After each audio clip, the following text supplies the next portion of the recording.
অক্ষয়ের দোকানে কম্বো পাড়াতে, যেটা আমাদের মধ্যমগ্রাম 30 বাস স্ট্যান্ডের ওখানে একদম সামনেই, মানে সমালোচ সেন্টার কি নর্মাল সেন্টারের উল্টো দিকে রাস্তাটা সোজা আসলে বাঁহাতে।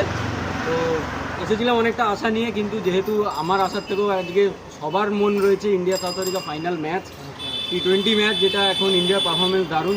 তাও ভাইয়ের কাছে এসেছি, ভাই আমাদের সময় দিয়েছে, তো আমি বলবো ভাইয়ের জার্নিটা আমাদের সঙ্গে আরেকবার শেয়ার করে দেবো।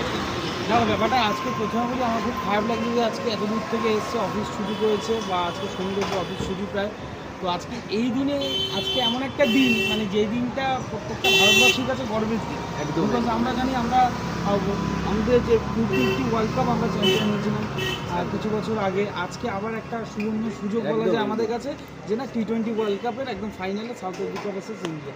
যারা খেলা দেখে তাদের মানসিকতা, মন এবং তাদের মেন্টালিটি টোটালি আলাদা। যারা দেখে না তাদের সাথে ম্যাচ করতে পারবে না। সো আমরা যেরকমভাবে আজকে আমাদের সত্যি একটা খুব ভালো একটা দিন বলা যায়। তো যাই হোক, আজকে যেহেতু খেলা ফাইনাল ম্যাচ, ওই জন্য আমি দোকানটা হাফ ডে ক্লোজ রেখেছি।